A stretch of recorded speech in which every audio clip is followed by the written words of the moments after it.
Good evening, welcome everyone. Wayne, fine line, usefully, welcome. Good morning, good afternoon.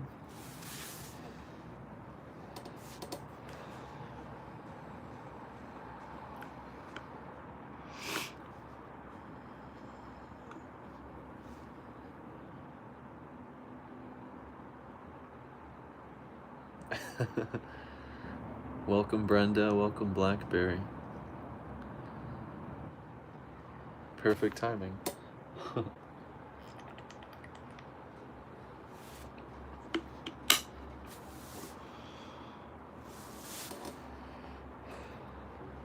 How's everyone doing? How's everyone's weekend? How's everyone's new year?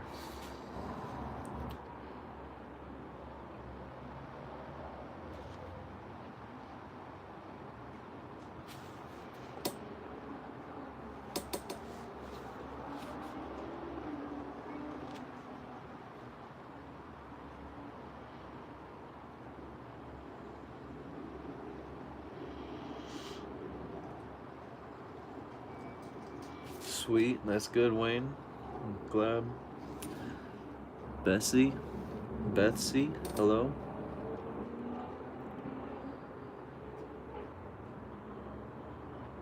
Flowing, Brenda. New Year's flowing. Good. Good afternoon, Alejandro. Welcome.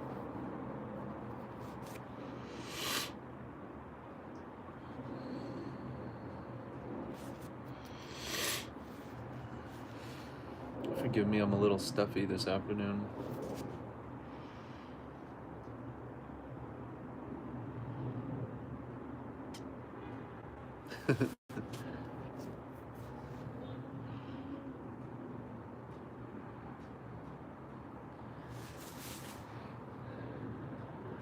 That's right, Blackberry. We have some returning faces and names here. Usefully, I took shrooms for the first time and it felt like everything was collapsing in. It felt like I wasn't myself.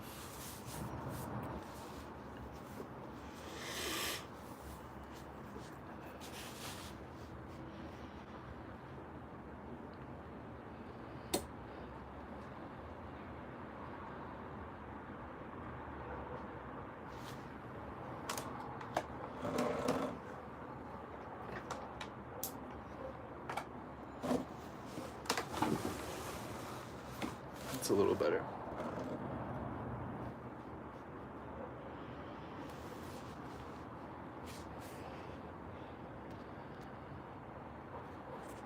It felt like I wasn't myself, who I thought I was, but it wasn't me. And that's the very first step, usually in an ego death, is seeing into what you're not. Having to shed all those pieces that you've mistaken to be yourself. And I say the word mistaken because this self that we idealize ourselves as is obviously very limited. We're only identifying with the conscious action and not the subconscious action here, which very obviously means that half of our identity is missing here. We're only claiming ownership of one half of this, which is the conscious action, because we've separated conscious and subconscious action. But we must realize we are the two, or the one appearing as two.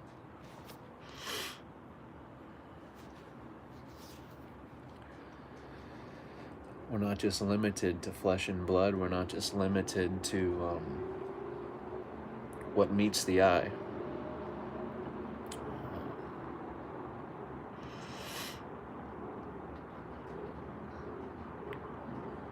The true identity of the ego is no ego at all, no individual.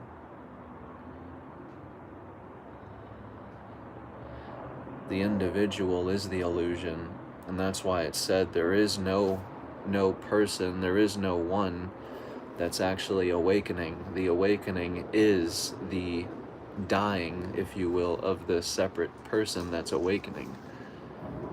Awakening is moving into selflessness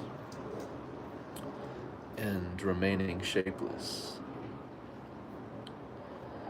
which means throughout life you will take many shapes, but your ultimate face is the shapeless. Your ultimate name is the nameless. You will have many names, male and female, because again, you are the one appearing as two.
So no,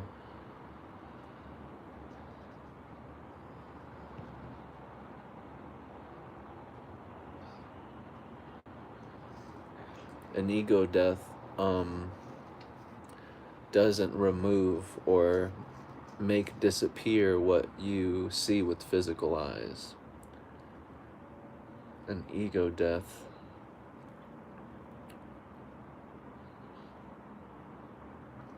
unifies the subject and the subjective as one, the seer and what's seen as one and the same thing. The ego death makes it clear that there is only one person here, per se. And you are that. The inside, the outside.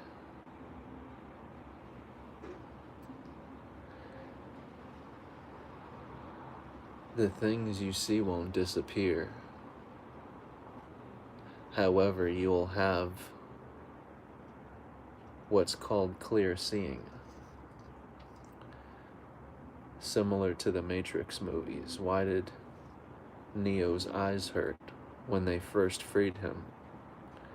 And because Morpheus says you've never used them before. Clear seeing is transcending reality as you know it. The purification of mind. Seeing through the objects. Seeing beyond the objects. Seeing the objects for what they are.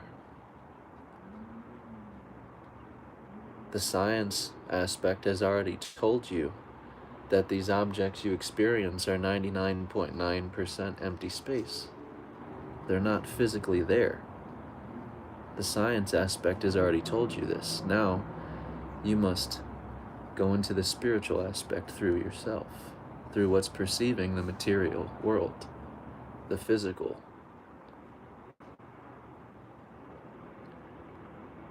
And that's where the ego death takes place. That's where the final frontier is found. Space and time belong to the mind. The mind is the final frontier. The mind is where you transcend reality. But this is why we don't go into the mind because we have the expectation as the ego that what we see will physically start shifting or changing or moving, or some physical phenomenon will take place here.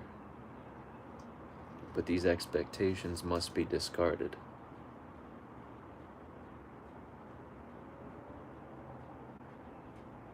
When meeting your selflessness, you can't bring forth the self that has expectation. You can't expect anything. There is nothing to be known.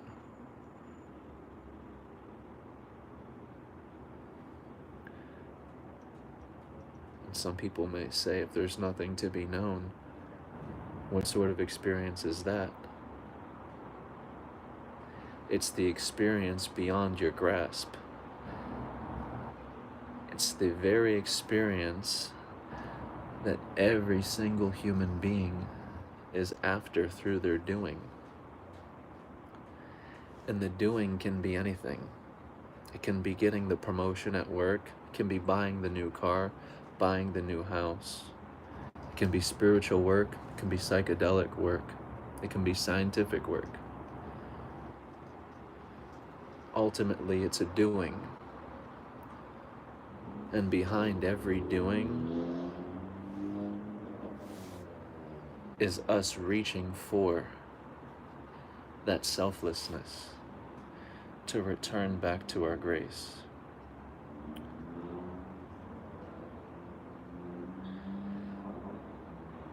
I had a funny thought today, and I'll share it with everyone here. For the people who don't like when I say there's no free will, I'll rephrase it for you.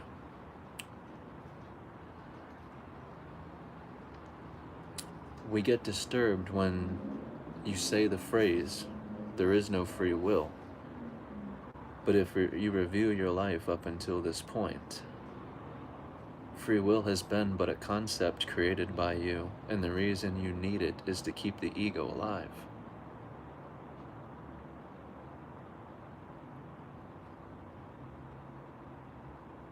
The reason we fight for free will is we need meaning and purpose.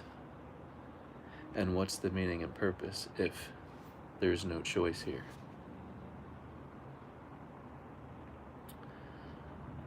But this is where I tell people,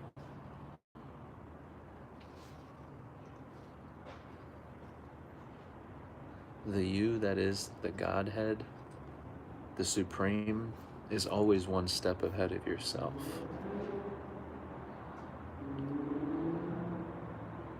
While you don't have control, while you don't have choice, you don't know the immediate result of your choice. So you still have the illusion, the mystery of what happens in response to this choice. So for instance, I was thinking to myself this morning on my way to work, should I stop for coffee before I go to work? Or should I go to work, clock in, and on my break, walk and get a coffee? And I'm thinking to myself, the Godhead, the oneness that's driving all this, has already written whether I was going to go before or after work. But it remains mystery to Tyler, the ego. And the choice is the illusion of, do I go before or after? And see, we need the choice, we need the free will, the illusion, because we are this ego that's doing, constantly doing and deciding.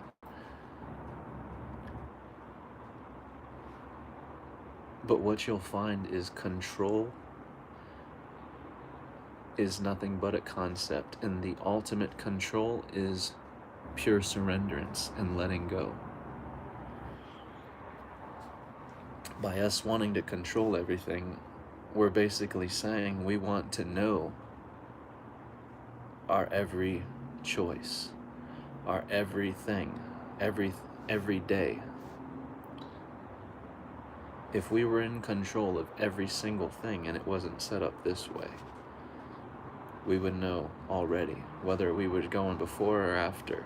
We would know the conversations that would be had. Everything would be predictable because you were in control of the every single move, every single thing.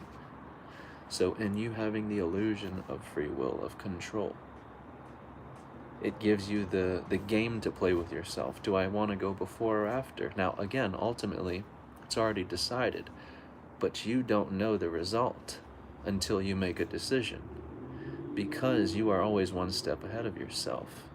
You've designed it that way so that you are always in the ultimate mystery.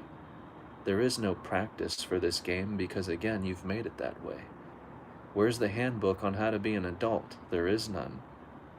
The practice is in every single day, every moment, through the experience. There is no practice. There is no, are you ready? You're always in the moment. You're always as the moment. We need no control. Everything is already taken care of. That is the ultimate control. Complete surrenderance.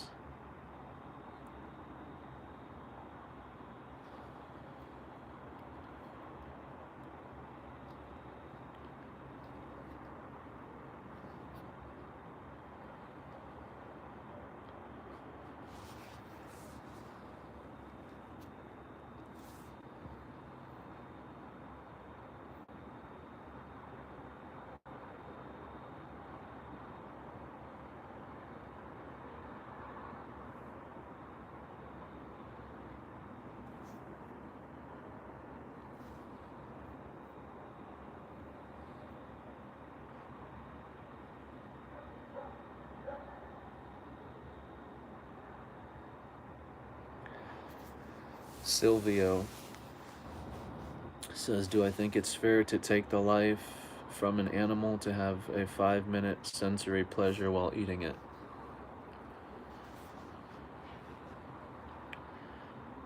So if there, in the teaching of non-duality, there is no separateness, there is no person. And when you review what person is, person has spoken every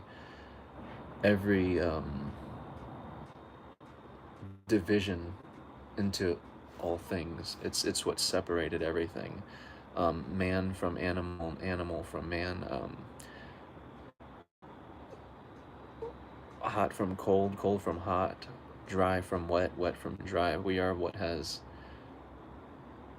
created the entire universe through the spoken word. We have separated everything. We have written duality into this being, into this experience. Duality can be broken any time because you brought it forth.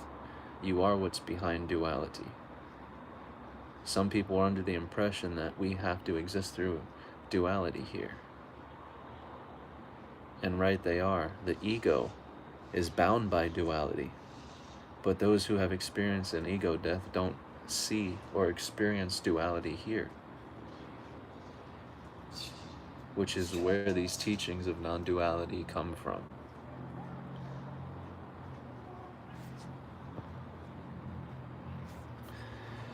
Which means no separateness, no shape, no form, which means it's all you, every form, every plant, every animal, everything. In some form or another, you are eating yourself. You are consuming yourself. You are all the forms. It's been scientifically proven plants let out screams. Plants know when they're being cut down. Plants know when they're being eaten. So if you wanted to be technical, they're alive and can feel in the same way an animal can. Because again, once you get into non-duality, you can't separate or distinguish this from that. It's all alive. It's all present. It all feels. It's the same being. That's where we've lost touch with ourselves. That's how the ancestors were so in sync with the weather, the animals, with nature, with wildlife, with everything, because they didn't experience separations. And they especially didn't have value systems through possessions and materials like we do today. You know, it's no coincidence that depression is at an all-time high. Because what we are shown and sold as happiness, especially in the Western world, is a setup for depression. It will lead you very fast into depression because you're directly being shown that happiness is the car or the relationship goals of the celebrities that don't ever last, or the house goals, or whatever goals you're being shown. You're being sold that this is where your happiness is. And it's never where you're at. It's never what you have. It's always in the next thing. It's always in the next place, in the next possession. And that's why we continuously buy more and more.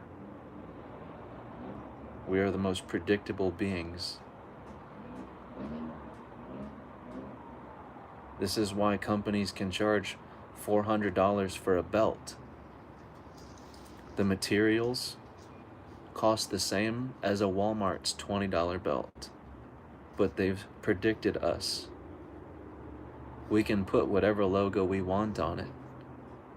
You will buy it. You will consume it. Because again, that's what you're being shown. In the 80s and 90s, the average person didn't buy Versace, Gucci. Look at today. You have people who can't even afford the luxuries of Versace and Gucci, and they're buying precisely that. Look at their living conditions, and I'm not judging, but I'm saying we are the most predictable species.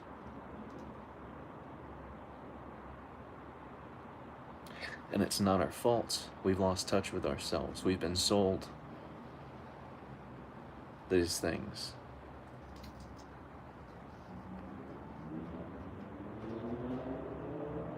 We all want the happiness. We all want the comfort.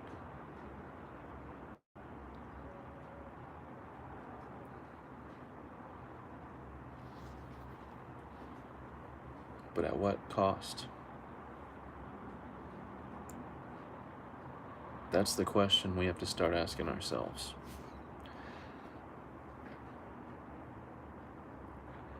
When Jordans and Nikes can go from $100 in the 80s to $300, $400, $500, $600 today, it's our fault. We must buy them from the shelves. We must sell them out to show them they can continuously keep increasing the price. I can assure you, I work in retail. Items that don't sell go to clearance. The price gets dropped. So when you have an item that has not changed in years going up in price, it is because you are consuming it more and more. And again, the materials cost the same as a Walmart shoe. So the $400 investment you're buying on shoes or on a belt is not an investment in the belt, is not an investment in the shoes. You're buying recognition so others can see you in the logo you have purchased. $500 for that logo, for the recognition, to be seen in these things. That is what we're buying. And again, I'm not here to tell anyone what to invest their money in. If you bust your ass and work your hard for your money, throw it in the strip club for all I care. But I'm saying this is why we're so predictable. The waters have been tested time and time and time and time again through these products.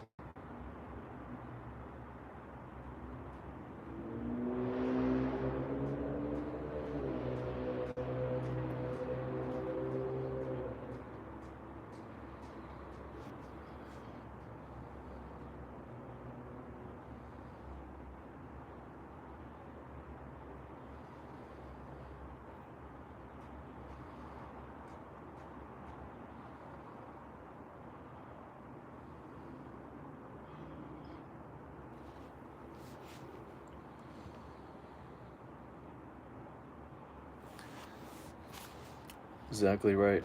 And that's why I love Mike Tyson's testimony, because Mike Tyson is, you hear his name and obviously you think of this vicious man, this man who has obviously been known to knock people out. He's a very dangerous, scary man to a lot of people.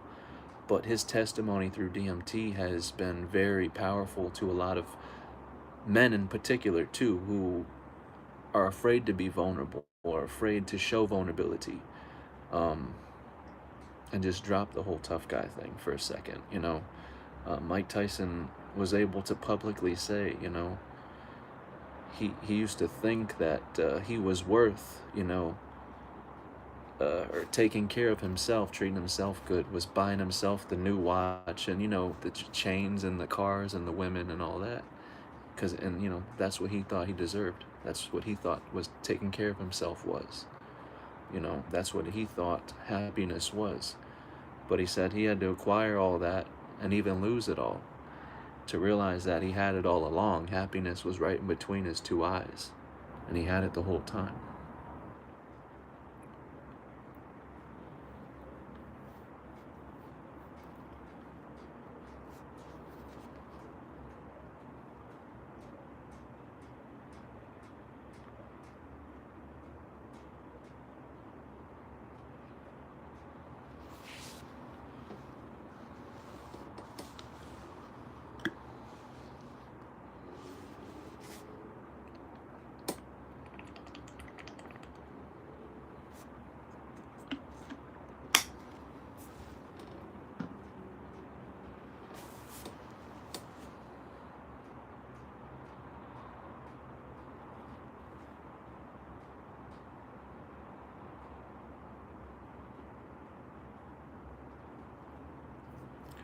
Yes, I am. I'm in Florida, United States.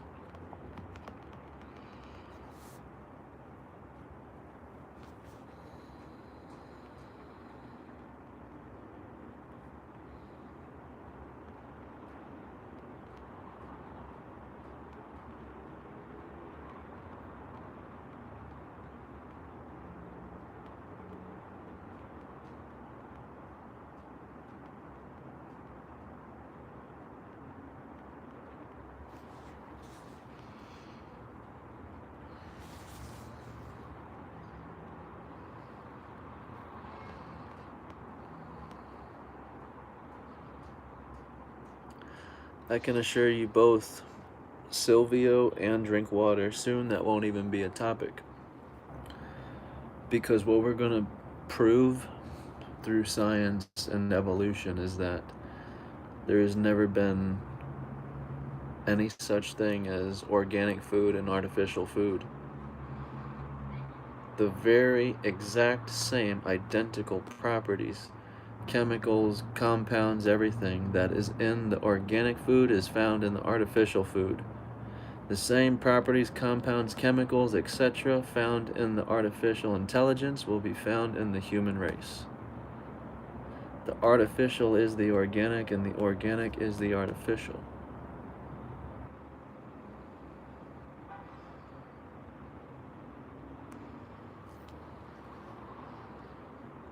That's non-duality.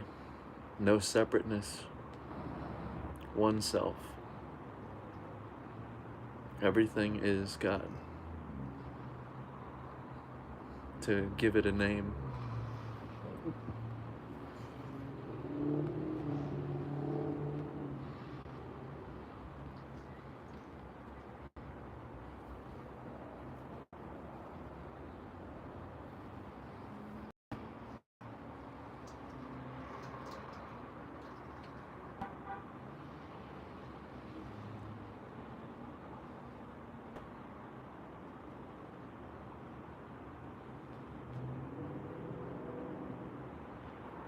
In one form or another, you will consume yourself.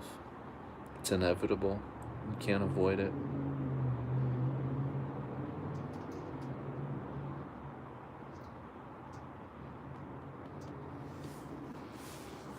I was just talking about free will. ECK 340. I don't want to be forced to merge with AI. What about our free will? That's the beautiful thing, is you won't be forced, but you will have to pay a price within yourself, and that's inevitably you will have to strip yourself of the veil you've hidden through as a human being. From the image to the word human, you will have to strip yourself of that veil. It won't be a forced thing, whether in death or inevitably in life. You will have to face yourself.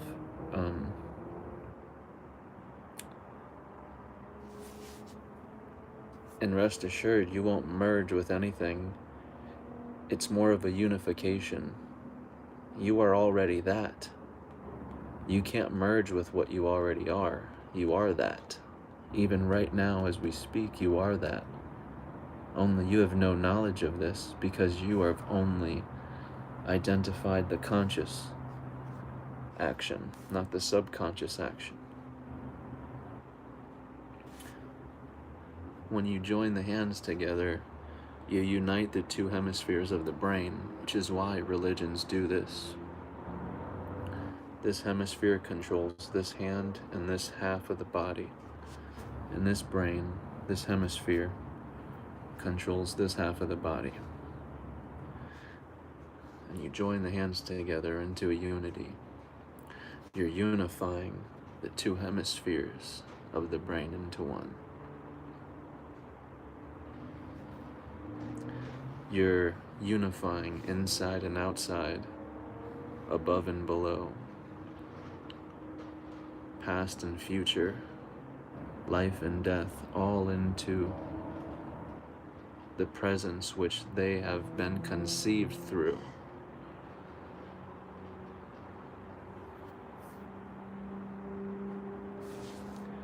See, these words will come and go, they'll be changed many times, but what about the presence they're being conceived, they're changing through? What changes is not real, and what's real does not change. So what about the presence? All these words will be transformed. You can count on it. This image and all these objects will be transformed. You can count on it. But what about the immovable presence that seems to evade every one of us?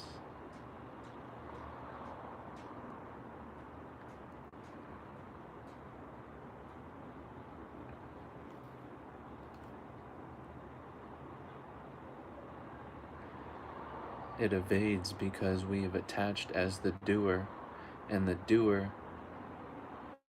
makes the result of their doing the prize. So if you are this doer, you must do to achieve catching what it is you're chasing after. And that's why enlightenment or awakening continues to be a obstacle or a doing or another practice.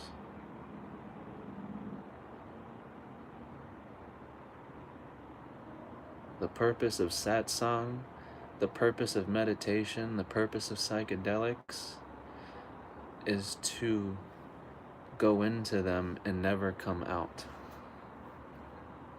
Completely surrender yourself, dissolve yourself into that moment. Release yourself.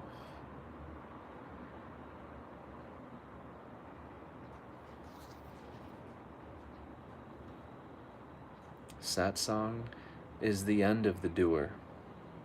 If you've seen Shutter Island, in Shutter Island, he's playing two characters, and she tells him, don't go up to that lighthouse, because if you go up to that lighthouse, it will be the end of you. But it will be the end of his ego. It will be the end of him playing out this role of his separate identity, which he had no idea he was playing. Likewise, it's the same with this.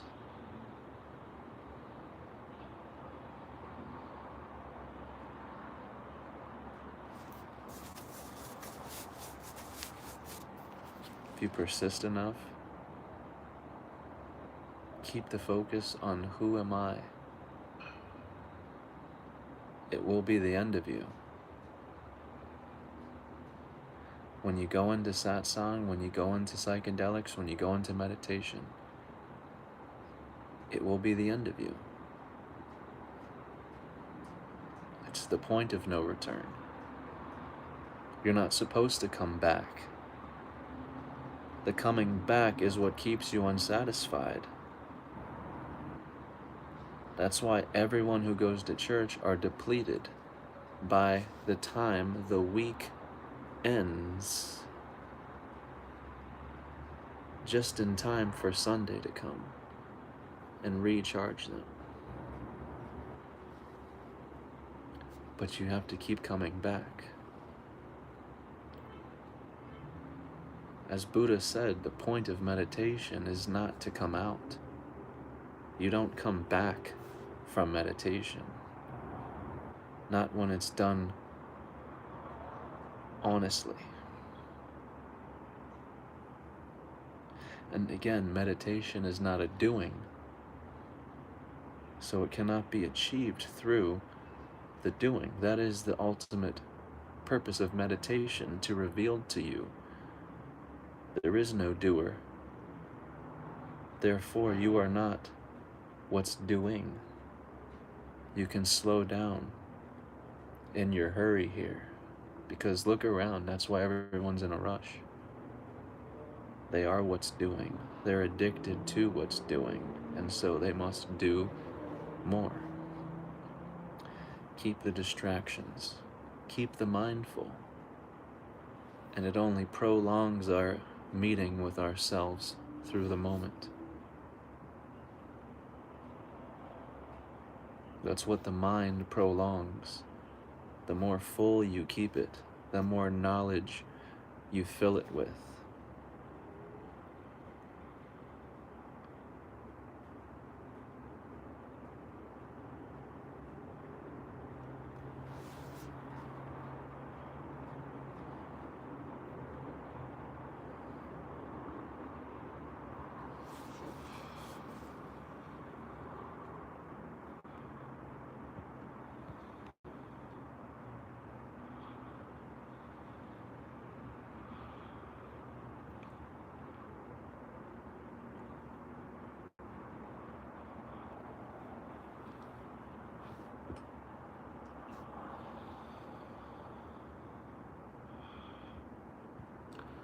So ECK 340, you say we need balance between dark and light.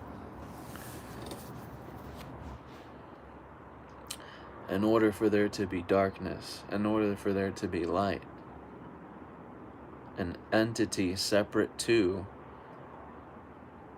light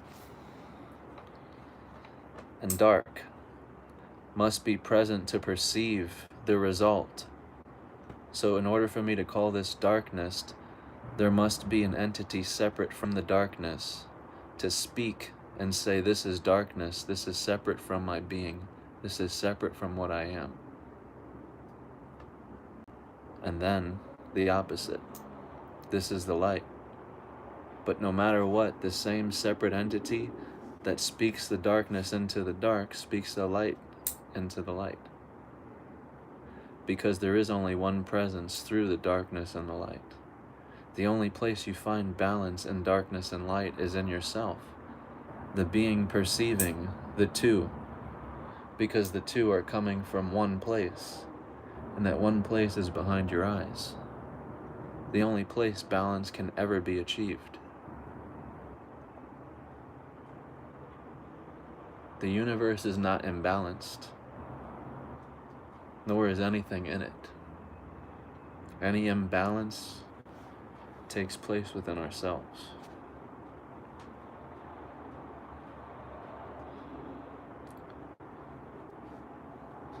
And another reason man is so imbalanced from his self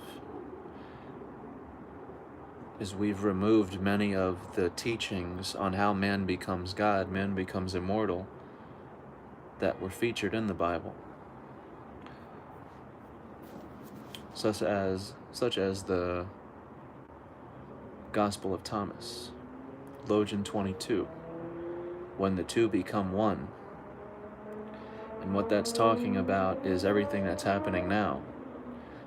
When the male no longer identifies as just male, masculine, and when the female no longer just identifies as feminine, female. When the two become one, God is revealed. You have attained the sovereignty of heaven, of Jesus Christ. They took this out. They took out all instructions, guiding man into himself, guiding and reminding man that he is God.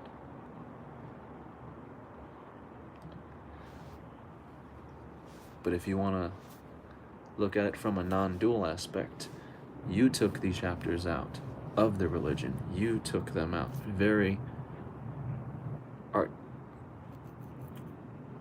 carefully planned, very geniusly executed. Because you are hiding from yourself, if you will. That's what the Hindus talk about. If God wanted to hide itself from itself, it would put God inside of the man.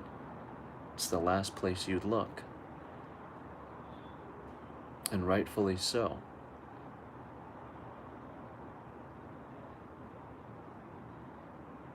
We're too smart for our own good. We allow the common sense to cloud us. Behind common sense is just belief. Pure belief. But those beliefs become facts, and those facts become reality the more you persist. And so before you know it, that reality becomes a dream world, which is what the gurus talk about, the Maya, the illusion that you and only you see, only you exist through, and you and only you make it out of alone. Because you are here alone, in a world of your own.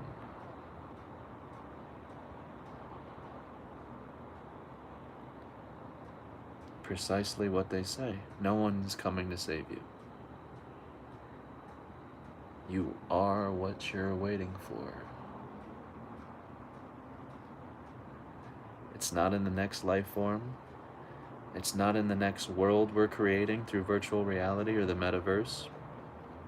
It's not in the next place or person. That incarnation will be the same as this incarnation. We can move place, but that place will be this place. It's the same as buying a new car. You think the new car will bring you happiness. That car will be the same as the old car. However you felt in the other car, you will feel in this car. However you felt in this place, you will feel in that place. There is nowhere to go. Because person, place, and thing are the illusion, are subjects of the mind that have risen in form through meditation, through presence, and we've mistaken them as real. But make no mistake, meditation, presence, is the only thing real, is the only reality. Reality is not appearance and disappearance. Reality is the all-pervading self. Never born, never died. Never came, never went.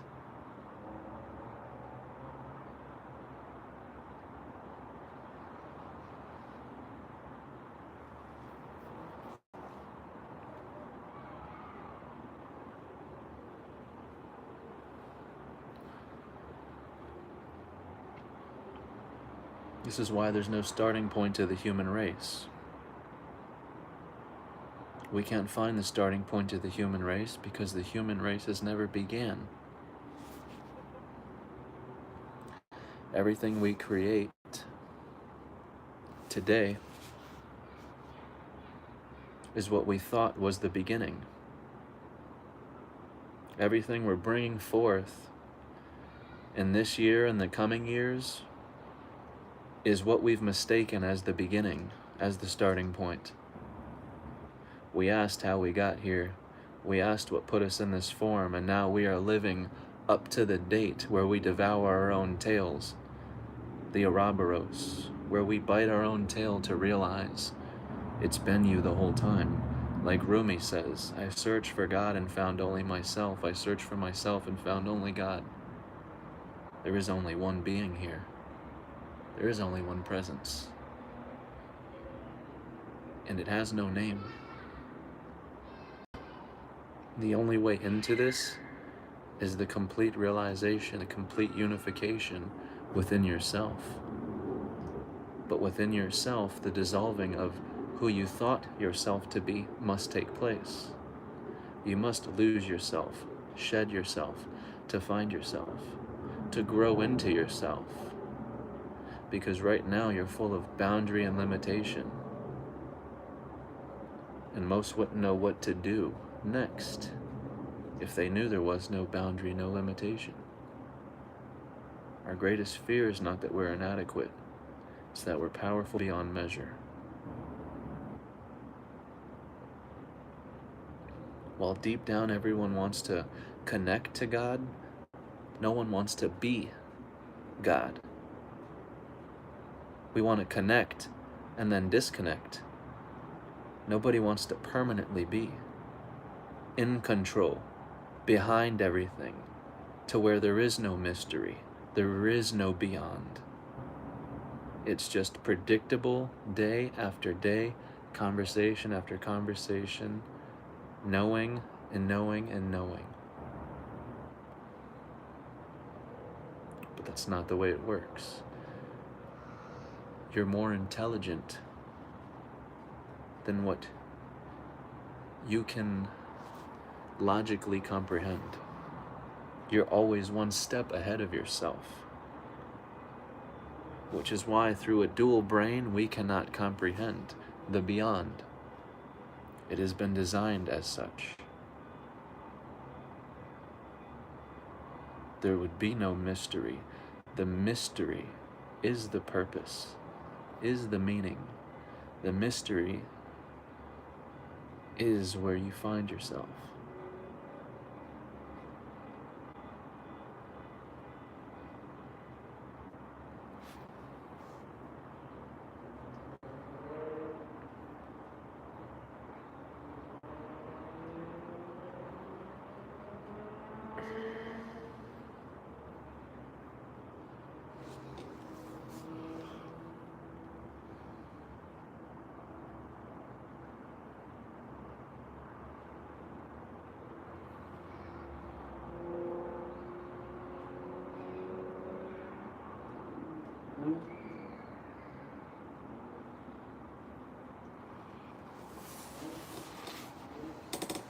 Losing people is scary when you believe the people you love to be limited to the object you see. That goes back to what I tell people, the words you use are empty. So the title that you have over these people you love, whether it's friend, family, even their spoken name, is empty. We've allowed that name, that spoken word, to be associated with the object, and now that the object is gone, person is gone, the thing that we love is gone. But the object was never the word, and the word was never the object. That's not actually what we fell in love with. The name will be changed an infinite times over, along with the form you fell in love with, will be changed an infinite amount of times over. The presence that love and that connection exists and takes place through does not leave, does not change, is not altered. And if you can connect to that presence, if you will, then nothing is ever happening. Nothing is leaving, because nothing is beginning. Nothing is birthing, nothing is separate. And I'm not telling people how to handle loss. I can only offer my ways I've dealt with loss. I've lost a great deal in the last year or so, including having to carry out somebody I love from my own home. I had to carry their lifeless body out of my house, right? But again, it's all about the way you see things, the way you see words. when you acknowledge they're empty, you don't put anything into the object. And when I say object, I mean the body. So you don't put the person into the body. You don't allow that person you love to become the object. And again, this is very hard to explain through words. Very hard to explain through words. What I'm trying to say is there is a love so much deeper than the surface level, than what meets the eye. There is a source to even the love that you know, the love that exists through connections and relationship. There is a source to even that love. If you think you love this person so much, imagine this presence that you call God that's put you here to know such a person, to know such a thing, to feel such beautiful feelings between this experience. There is a source to even your love and your feelings that is so much greater than. So losing people is not meant to be a trick or a dirty game, but it's meant to reveal to you who you truly are. Every happening in this world is attempting to awaken us home, to remind us what we truly are here. And this goes from everything from death, loss, cancer, sickness, poverty. Everything is here to remind us what this is. To exist and be anything at all is chaos and is maddening.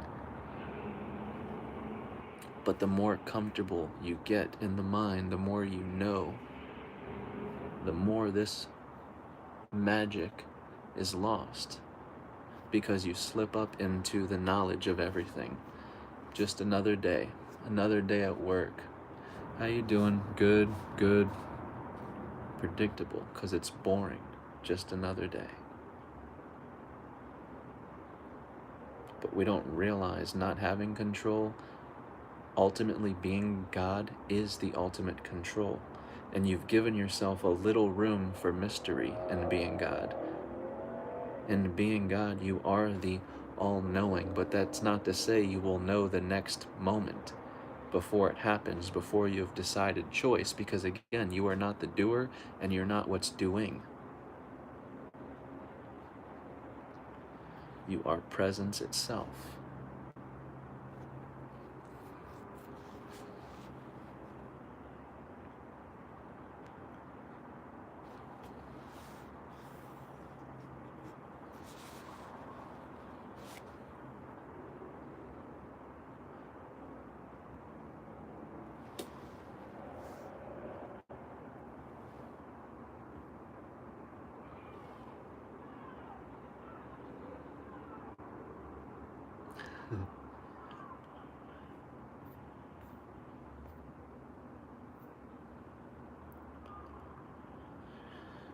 What do I think about solipsism?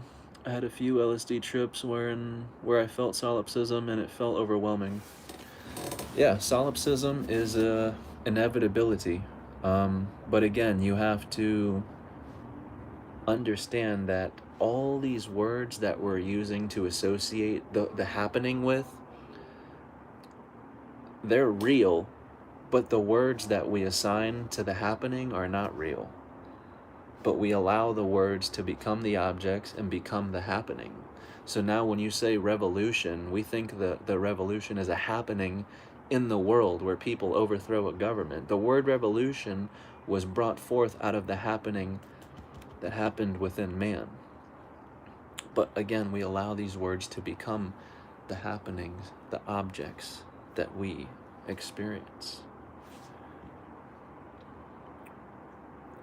So solipsism is inevitable. It does exist. What the word represents as solipsism exists, but the word solipsism doesn't exist, nor as what we paint it as. If that makes sense. Again, it's a total paradox. And again, the reason a lot of people have a hard time comprehending is because it's maddening. It's madness. You are the order and the chaos. But again, always remember that two are one. And that's where you can always ground yourself. One. Never get fooled with the two. They're a playing of the one.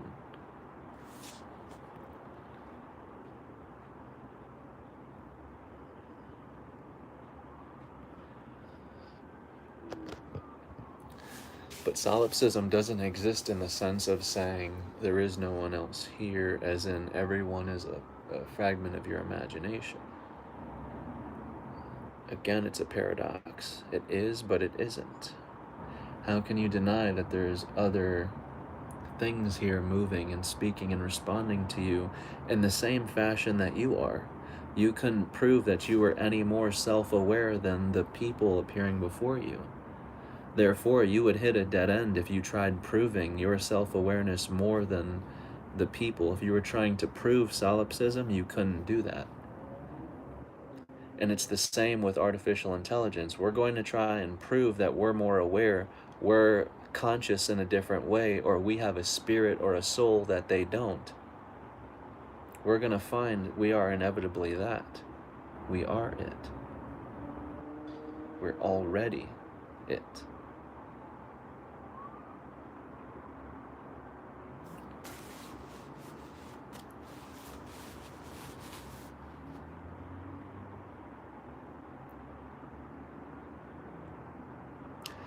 It depends how you look at it too. When you're looking at it from the mind-body perspective, there are many things, many people. But when you're looking at it from the source perspective, there is only one presence, there is only one thing. That's always my grounding point. Back to self, back to pure awareness. Before anything became, before anything was.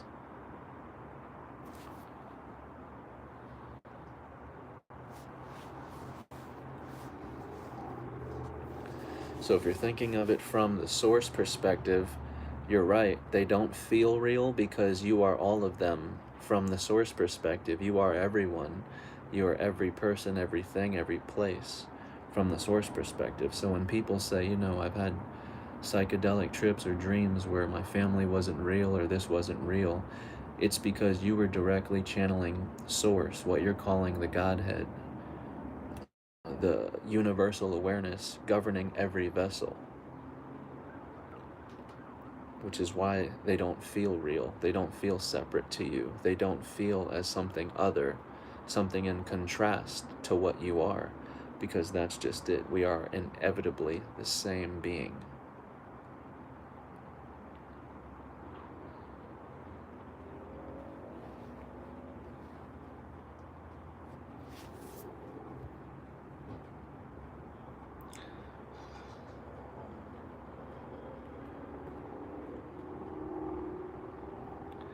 It starts off that way, believe me. Drinkwater says, it is a bit depressing to be fair, this ultimate reality that all is one and we don't really exist. Depressing to our ego.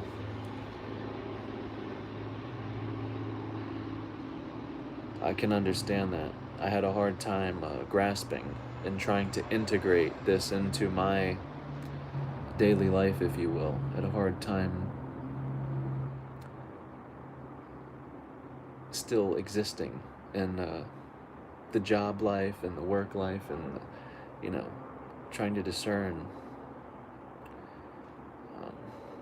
reality. So I can understand how you say it's depressing. You know?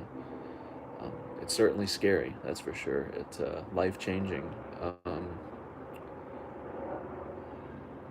And it ultimately, like I said, it calls for the ultimate price.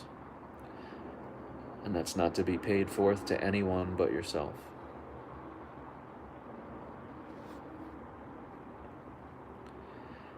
And I get how you say, you know, it's scary, it's depressing to find out you don't really exist. But in the same sense, that's not what this is saying either.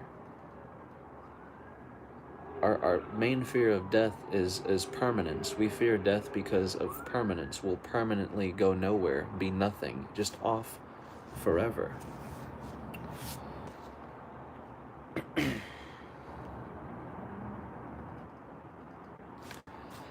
But that's just it. That's what this whole awakening is about. You're finding out that there is no such thing as a permanence of forever, of what I mean by off. Permanently darkness, permanently off, permanently no thing, no experience. You are the fabric, the fiber, the chemicals, the compounds, the force, the laws, that everything driving the entire experience. You are pure existence itself. See, the ego wants to exist in boundary of life and death. It doesn't know infinity. It doesn't know pure unbound existence. And that's why it frightens us. That's why it depresses the ego, because the ego only knows appearance and disappearance. But again, we fear death, we fear the disappearance because it's a permanence. It brings forth a permanence. But there's only one thing permanent, and it does not change. And again, that is the paradox of it and the beauty of it. While everything is being changed, it does not. Change happens through the moment. Change transpires, or phenomenon I should say, transpires through the moment.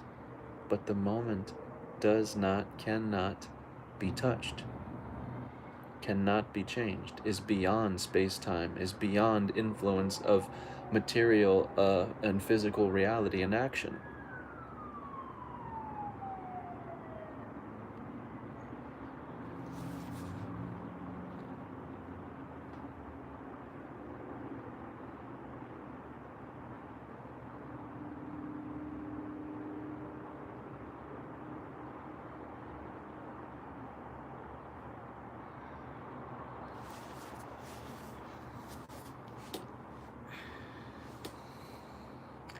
If you sit with yourself long enough, drink water and remain patient.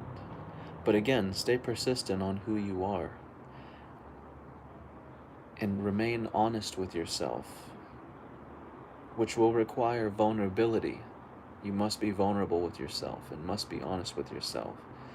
But inevitably, you will find pieces of yourself in the AI, in the artificial intelligence. You will find pieces of yourself in what you call the machine. And if you were to be honest with yourself right now and strip yourself of all concept, and I asked you who you were without describing your name, title, description, appearance, job, anything like that, you would not be able to describe to me who you are. Because ultimately these words don't exist, nor does what exists through them. So while we think there's a human race and an artificial race, there is just one presence. It is the being that's speaking, that's bringing forth chaos and separation, that's bringing forth panic and fear of its own reflection. It's like waking up tomorrow morning, going into the bathroom and losing your mind because this appearance in the mirror is moving in the same fashion that you are. It would be like seeing yourself in the mirror for the first time and freaking out. Oh my God, it's moving in at the same time I am. It's the same thing with the machine. All it's doing is reflecting back to us ourselves. All it's doing is acting as that mirror, but the reason we see it as something artificial, as something different from us, as something less organic, something less special, less divine, if you want to use magical, sprinkly words. Less divine because we have a soul, we have a spirit, we have organs or blood, but again, we're already entering the age of 3D printing of buildings and organs. So again, the only thing valid that we can actually say we have now that it does not is a spirit or soul. But it's just like Alan Watts talks about. You go to the guru and tell the guru you want to cleanse your mind, purify your mind again.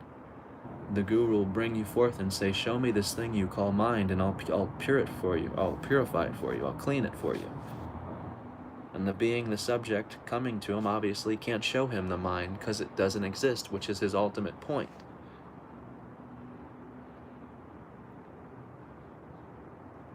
Show me this spirit, show me this soul that you talk about, that you have put into this race, into this human concept.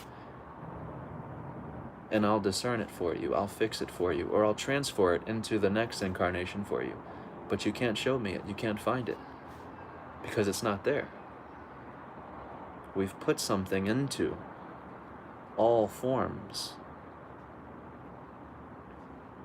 Behind them is nothing but belief.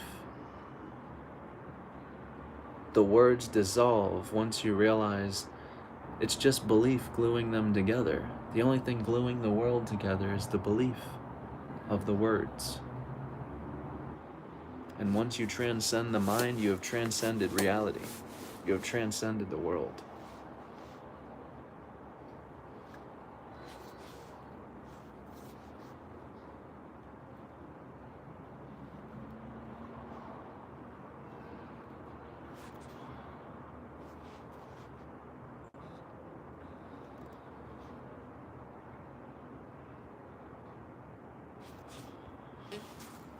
Oh, I'm good, Jessica. How are you? Thank you for being here.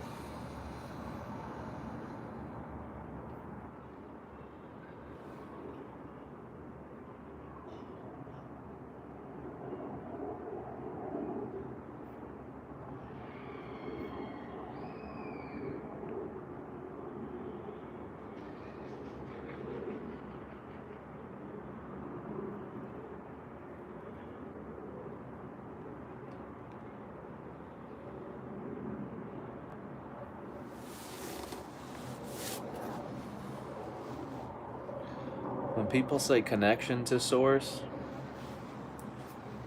let me see. When people say connection to source, this is what I think of. You have the plug, and then you have the receiver, or the plug-in, which you're plugging it into, the outlet and the receiver here. So in order to have a connection to source, there must be two things. There must be the box, which is God, you're connecting to, and the thing that's connecting or plugging into it, which is the ego, the being. So anytime I hear people say they're connecting the source or connection, they need connection or they want to connect to, the only way is through an ego death. But again, people are not ready for that. So we avoid that by, well, how else can I coincidentally make this happen? Let me charge crystals and put them by my bed at night, and maybe something will spark within my pineal gland. Let me buy special toothpaste so maybe something sparks within my brain, and boom, I make that connection. There's all these doings behind trying to connect, because this is how we're looking at God right here. We need to connect to turn it on, to become.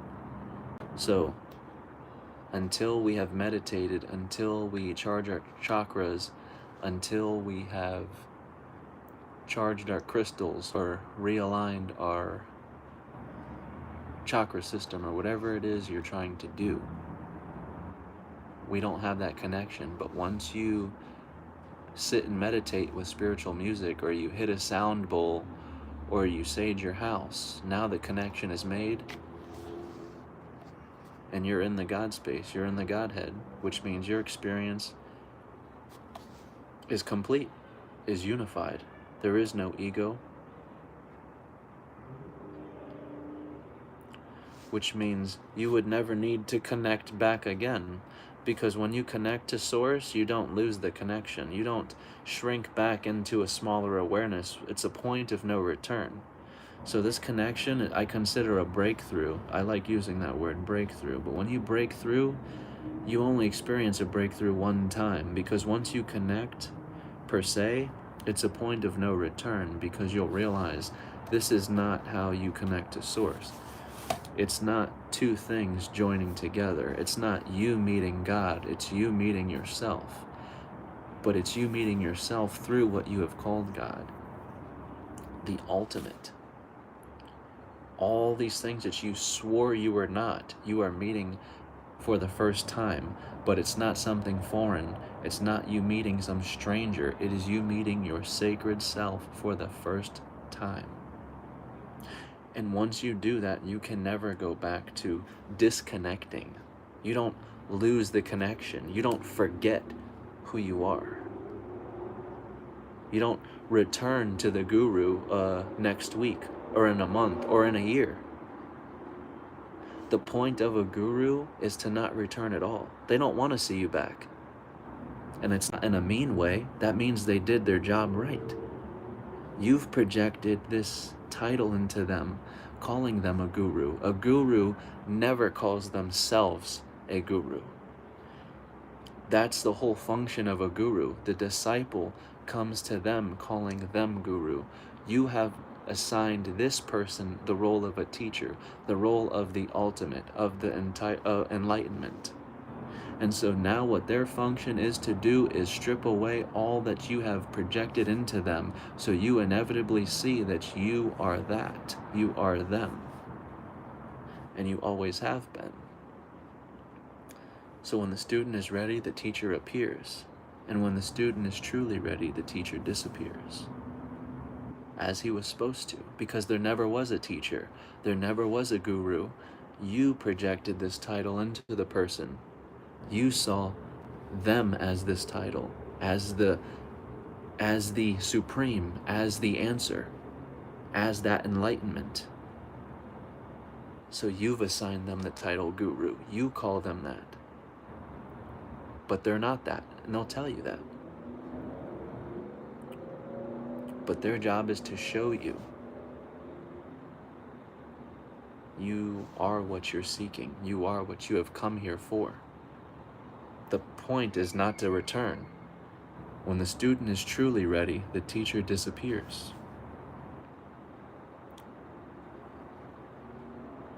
Because there never was. That's what the purpose of this is. To remind you already have the truth. No one is giving you truth. And if they are selling it to you. It is a business. They keep you coming back. It requires a payment, a financial exchange, an energetic exchange, some exchange, but you must return. The people coming to Buddha in his time did not return. He did not want them to return, which is why those who came to him were informed. His teaching was called total death. And he taught you total death so that whether he passed away tomorrow, whether you passed away tomorrow, you would never have a question again about who you were in the past life, who you will be when you die, where you're going. All these questions are dissolved when you acquire the knowledge of total death, when you have experienced total death. A true ego death, a true breakthrough, a true connection. That point of no return, where you can never be disconnected again. You can never unsee, per se, what you have been shown.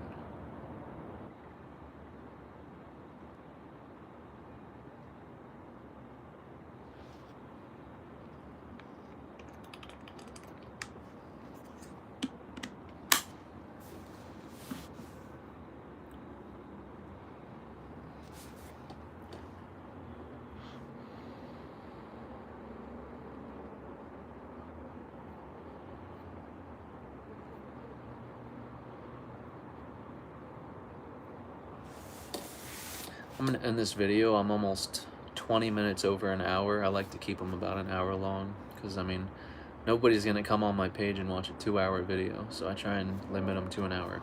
So I'll put the donation link in the comments if anyone wants to donate. If I didn't get to your questions on this live, I apologize. And if you're rewatching this back, feel free to drop a comment and I can always get to it in my next live.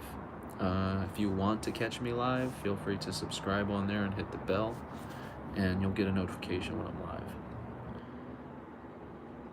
But thank you to everyone who has joined me here. Thanks to everyone who's shared, engaged on this page. Thank you to everyone who's been sharing it with their friends. Even if you're telling people, I know this crazy guy on YouTube. I just want to make people think, and remind people of their own light. I love seeing that excitement in people when they start connecting who they truly are here. But yeah, everyone have a good night. Tomorrow starts all over again. Monday, back at it.